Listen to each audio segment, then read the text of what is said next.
making a missus for a monster. Here's your spooky spot on the new NECA Toys, Teenage Mutant Ninja Turtles, and Universal Monsters, April O'Neil as the Bride of Frankenstein.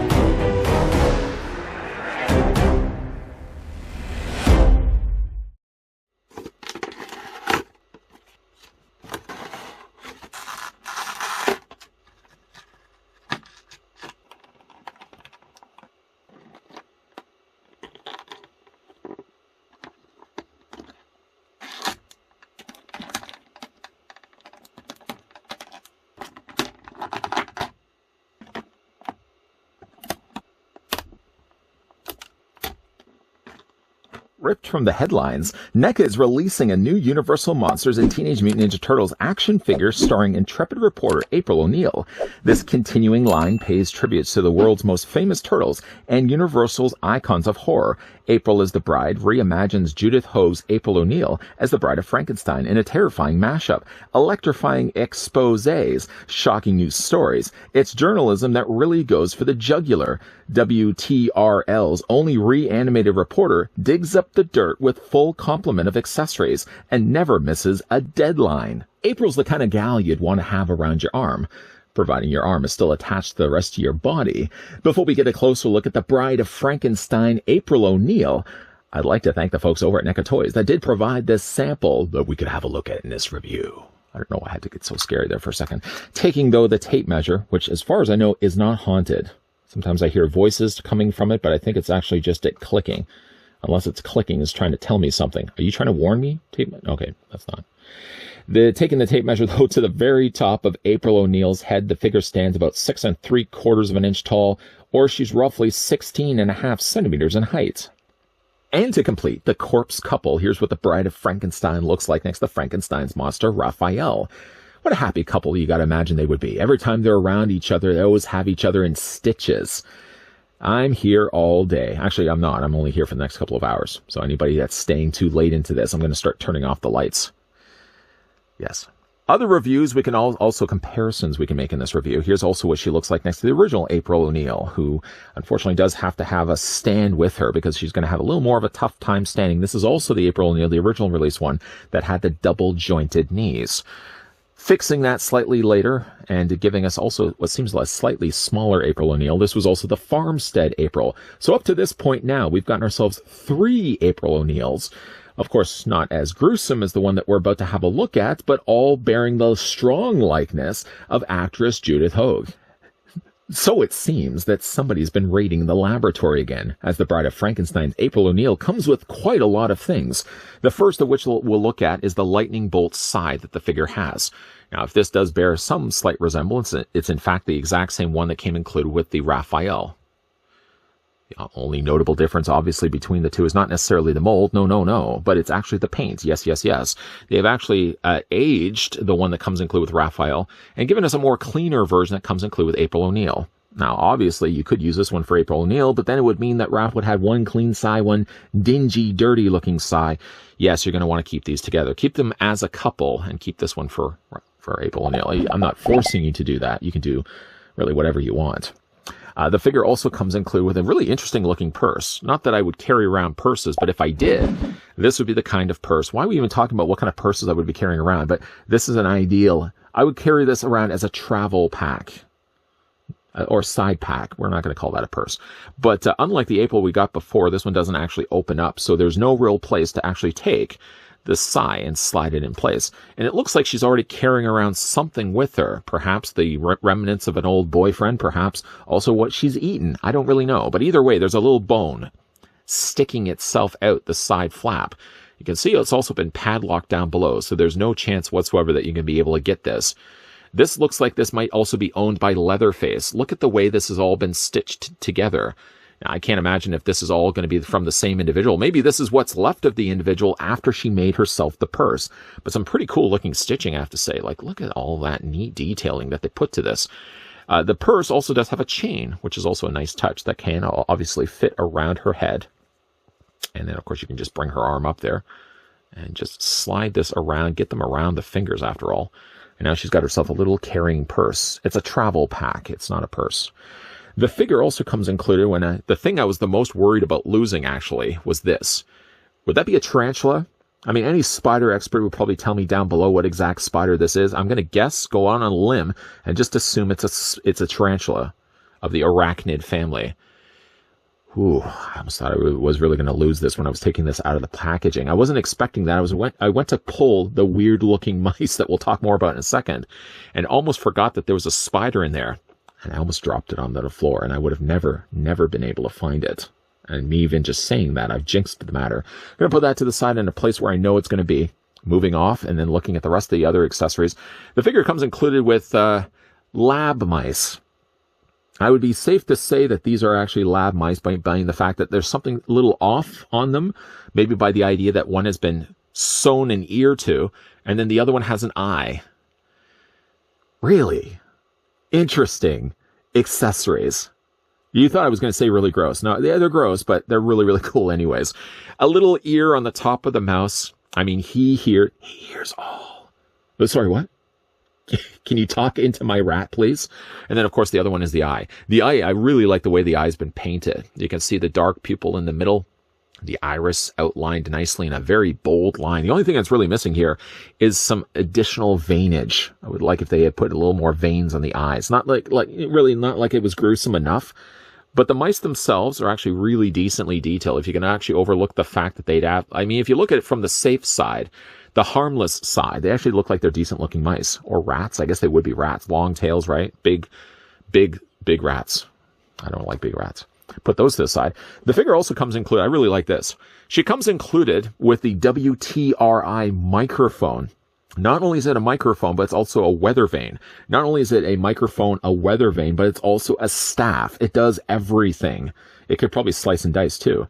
Some decent detailing done to the top there. You got WTRI that's been painted in the silver that matches the silver on the outlining of it. The mic part that she can talk then into has also been given that same silver. There's nothing really happening from the back, but at least it's been painted, so that's something. And of course, you got the coils down below. Don't get too close. They're going to shock you. A shocking experience. Now, of course, you got a little control pad. It actually kind of looks like a robot's face. A happy little robot who only wants to be your friend and then throw you in the water afterwards if you get playing too close to a waterway, just heaving you into the water. A couple of wires there off to the side, but a really, really neat looking accessory. This doesn't fit into her hand, unfortunately, right now. Oh, but she does come included with the necessary means. She comes included with some gripping hands. She has taken the time, if I can get my camera to focus there. There we go. She has taken the time to paint her nails black, right? It goes along with the look. And of course, with these hands, these are the necessary hands then to hold the weather vane / mic / staff.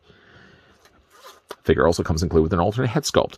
This is my only talking point, I would say, not on a critical sense, but certainly what I would say is I wish it could have been. Picking up the figure to show you exactly what I mean. Let's go ahead and just remove the purse from her body. Get this around her head. There we go. Okay, so she comes with two head sculpts. One is more of a neutral head, and one is then a smiling face. The smiling face, I'm just going to put this one down here for a second. I'm going to bring back in the original April O'Neil, who was just off to the side here. It does look like it's a different mold, actually. I mean, obviously, they would have sculpted brand new hair. That's not Judith Hoag's, not that I'm aware of. Maybe that's how she wakes up out of bed, but that's not her original hairstyle. But it does look like the face has also been redone, retooled. I don't think it's just the coloring. I might be wrong, but it does look like it could be perhaps a brand new face sculpt. But this one is smiling. And then the other head sculpt, literally the other head sculpt, I'm just going to put the other April O'Neil over there. The other head sculpt that's already on the figure's body is very much more closer to what we got with the Farmstead April. I think also this other April, the original one, had two head sculpts too, so that's also counting that in as well. But this one has, again, a neutral head sculpt, which, again, I feel is a brand new, different head sculpt. just obviously with the big hair on the back here. The thing, though, I kind of wish, this is the part I wish that the figure could have also come included. Maybe you see where I'm going to be about to going with this. Bride of Frankenstein, what's the reaction that she has when she first looks over and sees her hubby-to-be? She puts her head up. Yes, that's right. She starts screaming. I would have loved, just as a nod to the original Bride of Frankenstein film, which is my favorite of the Universal Monster movies, I would have liked if she could have had a screaming face. I don't know whether Judith had to sign off on that. She said, I don't know. I don't know if I like the idea I'm going to be screaming in a head sculpt. But I think, well, to pair that with a Bride of Frankenstein, I would have loved to have seen a screaming face. Instead of just a smile face and a neutral face, maybe give us this head sculpt and then one that would have had the screaming face. That's just my personal opinion. One thing I also do really like in both the cases that she does have little lightning bolts for her earrings. And I do like the off coloring of blue they decided to go with. Whether you pick your poison of this one or this one here, you can see that she looks like she's been dead for a while. The blue lips being the indicator of the fact that the eyes look like they're a little bit glazed over. And also the skin tone. The skin tone, yeah, is probably the, no pun intended, dead giveaway that something ain't right about April. Like the traditional Bride of Frankenstein look, she does have the gray running up the side of her hair. It's actually on both the sides. And again, like the head sculpts on both the cases is glorious. Love these. Short of the fact, again, I wish that she could have had a screaming face. As for the rest of the figure's body, like the original design, she would have had the whole bandaged body. Now, in this case, they actually have pulled back some of the bandages. So obviously in things like her joints, for example, they've left those exposed so you can still see her bare arms. They've left some of the portions of her wrist area actually still unbandaged. And actually then when it comes to her body, instead of actually having the whole body being bandaged, they have actually still decently given her a vest, and then she's also got herself a skirt. So it's still pretty close to what you would expect April O'Neil to be wearing if she was a living corpse. She does have this really long jacket, and the neat thing about the jacket is there's all this, first of all, like agedness to it. It sort of looks like parchment paper almost. It's got these cool stitched in pockets, really neat looking little beetles and bugs and stuff crawling all over. And actually, even if you look at the back here, you can see all these additional like little, they're not spiders, judging by the fact that there's 6 legs, tiny little beetles crawling all over her body. She has one little tube that runs the back of her body, and it wraps all the way around. Follow the tube, and it goes to the side of her neck, right there, with some really interesting stitch work that they've also added to her neck. You know, actually kind of looking at the way they've sculpted and painted the body, more the arms and more the legs. She actually kind of reminds me of Sally from A Nightmare Before Christmas, another classic I love to watch. She's got some stitching also there, also on her legs. All of these, by the way, are actually sculpted to the plastic. None of them have been just cheaply painted in there and just called it a day. No, they've actually sculpted that onto the plastic. And again, you've got her feet. Now, what they've actually kind of done here is clever. They've taken some cues from Frankie, and they've actually given her like stilted shoes, elevator shoes, making her a little bit taller. And that's one of the reasons why also this figure is the tallest of the 3 Aprils that we've looked at, because she does have the lifts in her shoes. For the articulation here on Bride of Frankenstein, April O'Neil, her head rotates all the way around. It looks down, it looks up. Quite a bit up, actually. I mean, this would be ideal to be looking up. If only she was screaming. Why is that a necessity? I don't know. The head rotates, yeah, all the way around. You can rock it back and forth. The figure does have shoulder articulation, so you can hinge those out at a 90-degree angle bend. You can take, yeah, the arms as well and rotate them all the way around. That's the case on both the sides.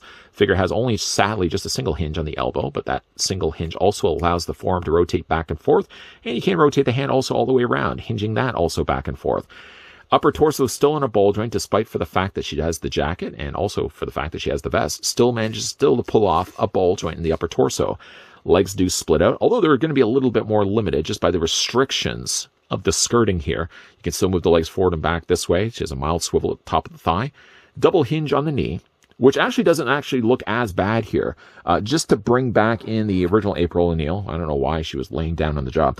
Bring back in the other April O'Neil. It looks like the legs are a little bit more, I don't want to say seamless, but like the way that they've shaped the legs. I'm just going to hold the two figures together. This April, as you can see, sort of went in on the knee and then went back out for the lower leg where the calf is. This actually leg being a little bit, though, thicker, still manages to actually give you a little bit more of a continuous shape where it doesn't stick in as far. So even though she does technically have a double hinge on the knee, it's actually cleaner here than it is here, and it handles a little bit better on this figure. So yeah, she does have the double hinge on the knee, a mild articulation, of course, where that swivels just above the knee, and then she has also the foot articulation and ankle articulation as well. Love, love, love this figure. I think they've done such a great job. I mean, to think the idea of taking a Teenage Mutant Ninja Turtle line and then marrying it with the Universal Monsters line, I think it's just a smart thing that NECA did do here. And then, of course, we can bring back in the other April O'Neils. Did I say she was the tallest of the three? I guess technically I have her knees slightly more bent. I'm just going to put April O'Neil back on of the three. This is the one actually that has the most difficulty standing. So yeah, she does have to use a display stand. The one in the middle, though, the one that's not as living as the ones on the end, actually didn't come included with the display stand. But because she does have the flat elevator shoes, she actually has a better job of standing than other Aprils on either side of her. I think if somebody was to ask me, have I been listening? I'm going to reply, I've been listening just as well as a rat that has an ear sewn onto the side of its body. Nobody's going to get that reference whatsoever. And while I don't condone the idea of testing on animals, I do think it's a fun touch to include small little rat-tested lab experiments to go along with April O'Neil. One with a big giant eyeball, one with a big giant ear. Even just that alone on paper, and I'm already sold for whatever figure NECA's planning to release. Now, I've done some Frankensteining, so to speak, when it comes to the final looks here of April O'Neil. One thing I have done is I've yanked the head off the neck, which was pretty easy to do, actually. It just sat on top of a ball joint, and I replaced it with a smiling face, and I've also swapped out the hand so she can actually hold the microphone weather vane post, staff, whatever she has coming included with her. And that's a way I'm probably going to be displaying the figure. And then, of course, she's got the big I'm listening rat in her hand right now.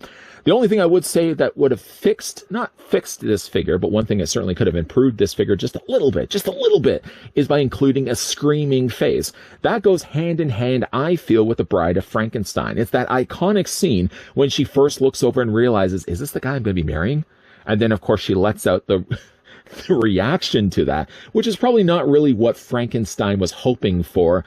That is one thing I wish that this figure could have come included with. Maybe do away with the neutral head sculpt and instead swap that instead for a screaming face. Other than that, though, I like the look here of Bride of Frankenstein's April O'Neil, now marking the second one we've looked at here on this channel, with many more to follow. I'm going to be putting this one shortly after this review on display along with my Wrath Frankie, and definitely looking forward to having a look at those rest of those Universal monsters that NECA Toys have been doing to pair along with the Teenage Mutant Ninja Turtle line. What do you guys think, though, of Bride of Frankenstein's April O'Neil? Let me know down below in the comments section. And once again, a big thank you. Big thank you to the folks over at NECA Toys that did provide the sample of the brand new April O'Neil as the Bride of Frankenstein that we can have a look at in this video. If you guys enjoyed this review, why not do me a solid and send over a like? If you're also loving the content you're seeing and haven't yet had the chance to do so, make sure you hit the subscribe button down below and turn on the bell notification. Well, we have wrapped up. Seriously, I'm not here all day. I'm actually going to be leaving in the next 10 minutes or so. While we have wrapped up the Bride of Frankenstein, April O'Neil, there's definitely going to be a lot more spookerific reviews coming your way during the month of Spotober. And as always, guys, thanks for watching. See you guys next time.